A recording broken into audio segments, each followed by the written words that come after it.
गुरुजे सदा सहाय। ॐ नमः शिवाय। गुरुजे सदा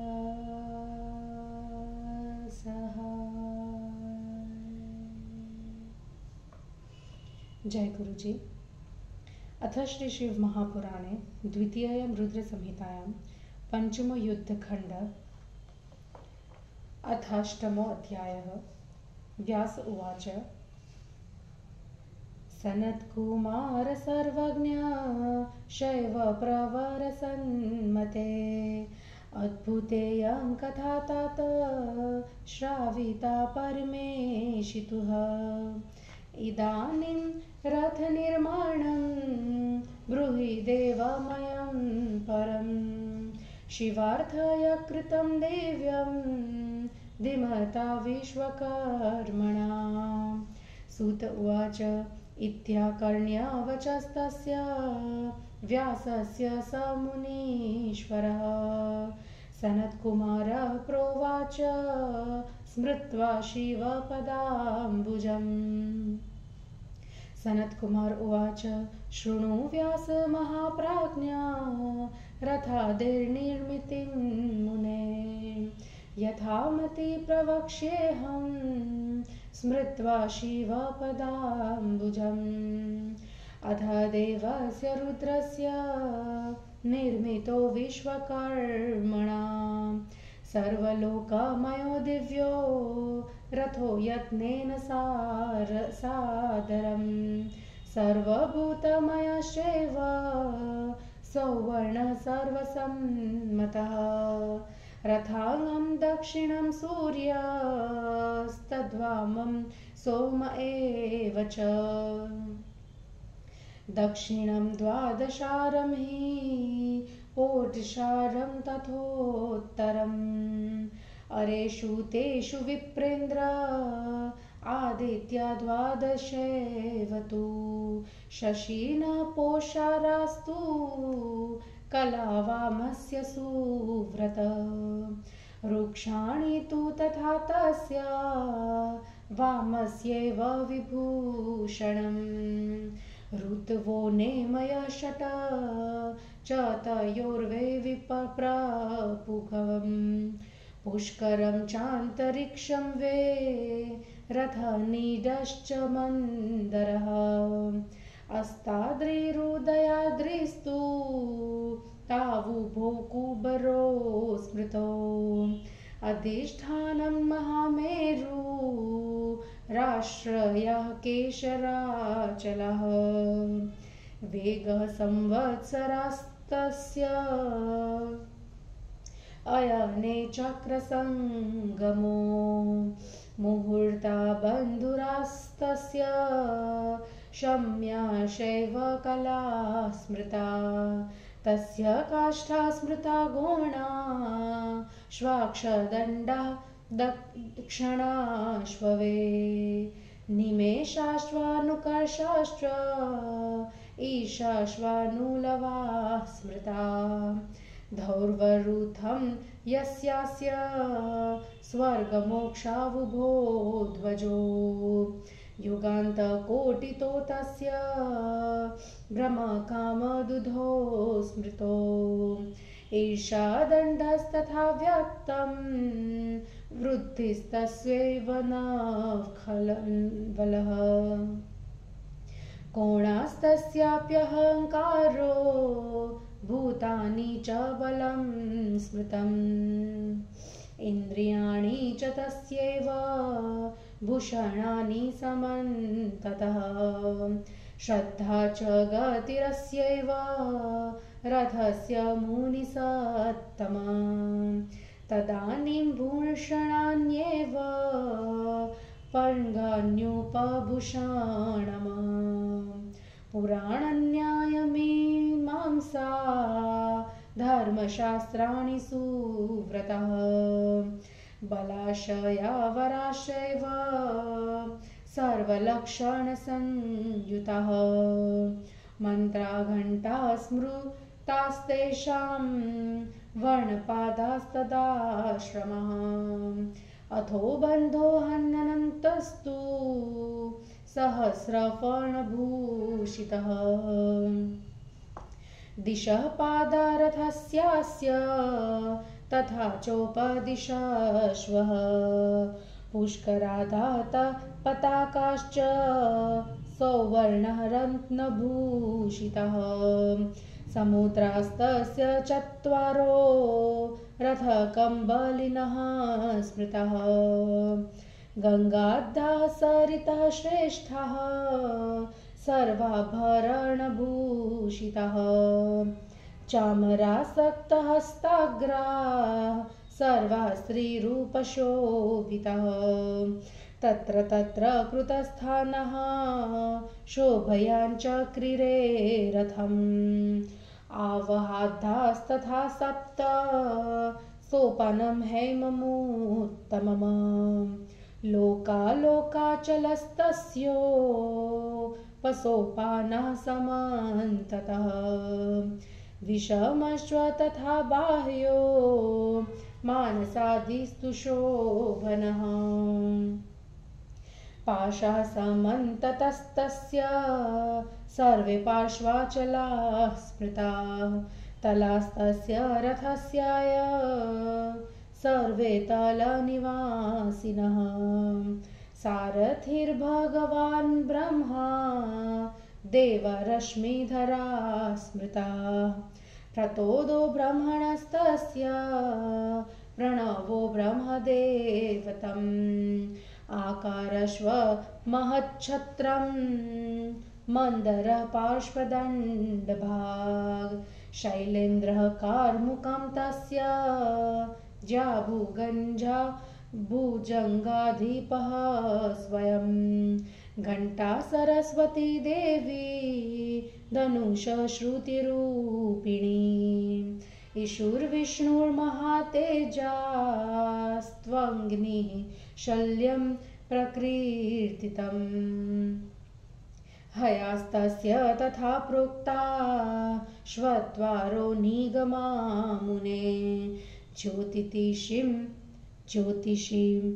भूषणं तेषामवशिष्टान्यतः परम् अनेकं विषसम्भूतं वायवो वादकाः स्मृताः ऋषयो व्यासमुख्याश्च वाहवास्तत्या भवन् स्वल्पाक्षरे सम्ब्रवीमि किं बहुक्त्या मुनीश्वर ब्रह्माण्डे चैव यक्तिश्चिद्वस्तु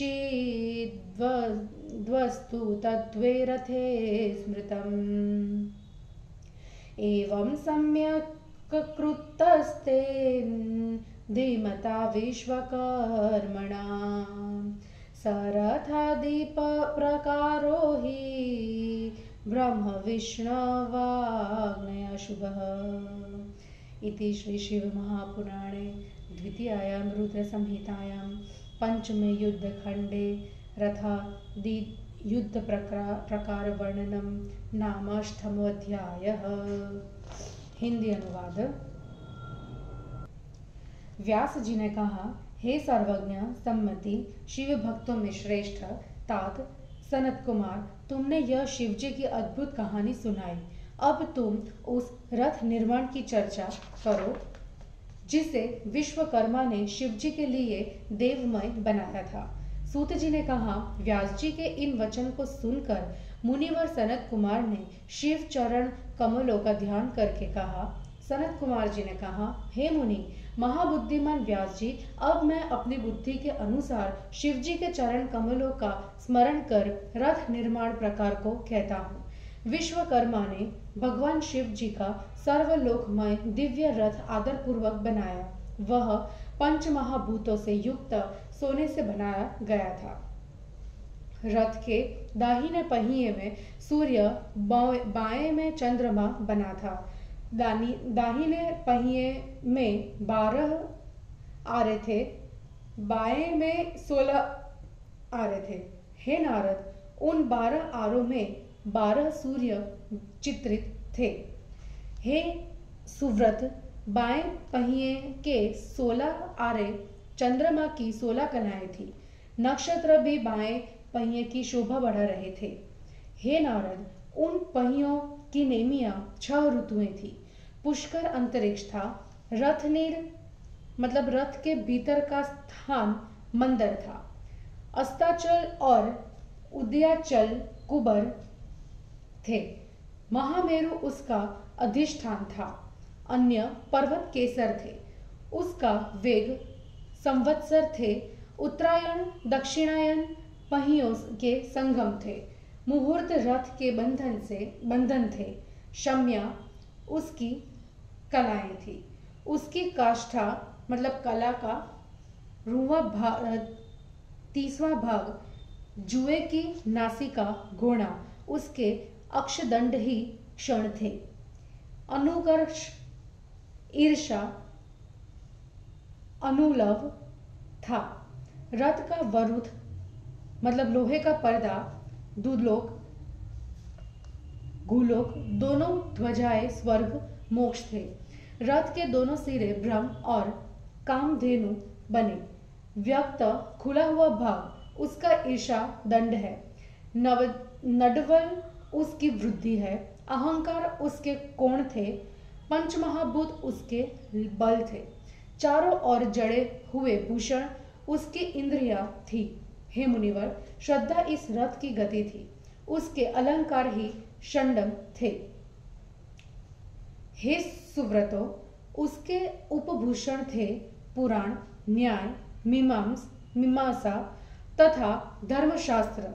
सभी लक्षणों से युक्त वर उसमें बल के स्थान थे। घंटे मंत्र रूप थे। वर्णाश्रम चारों चरण बने। 1000 फणों से शोभित अनंत नाग उसका बंधन था। दिशा विदिशा उसके पैर थे। रत्न जटिल स्वर्ण पताकाएं उसके पुष्कर आदि थे और चारों समुद्र इस रथ को ढांकने के वस्त्र थे। उस समय सभी आभूषणों से विभूषित होकर गंगा आदि नदियां स्त्रियों का रूप धारण कर हाथों में चंवर ली हुई वहां उपस्थित हुई। अलग अलग स्थानों पर बैठकर रथ की शोभा बढ़ाने लगी।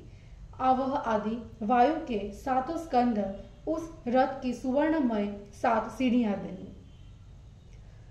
लोकालोक पर्वत उस रथ के चारों ओर स्थित उप सोपान मतलब सीढ़ियां थे। विषम तथा बाहरी स्थान मानस आदि बने। उसके चारों ओर के बंधन अगल बगल के पर्वत माने गए हैं।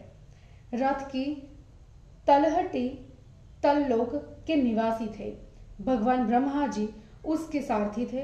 देवता लगाम पकड़े हुए थे। उस ब्रह्मा का प्रतोद चाबुक ओंकार था, जिसका देवता ब्रह्म था। आकार उसका छत्र था और मंदराचल बगल में दंड लेकर चलने वाला था। पर्वतराज सुमेरु उसका धनुष था। उसकी डेरी स्वयं शेषनाग थे।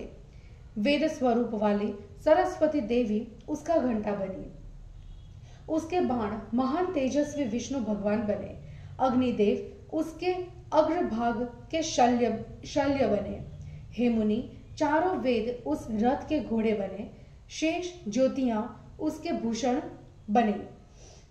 विष से उत्पन्न उसकी सेना बनी। सभी प्रकार की वायु उसके बाजीगर बने और व्यास आदि महर्षि उसे ढोने लगे। हे मुनिवर, अधिक कहकर क्या लाभ। मैं संक्षेप में कहता हूँ। ब्रह्मांड में जो कुछ भी वस्तु थी वह सब रथ में लगी थी, ऐसा समझो। बुद्धिमान विश्वकर्मा ने ब्रह्मा विष्णु की आज्ञा से भली भांति एक सुंदर रथ का निर्माण किया था। इस प्रकार शिव महापुराण में रथ आदि युद्ध प्रकार वर्णन नामक 8वां अध्याय समाप्त हुआ। जय गुरु जी।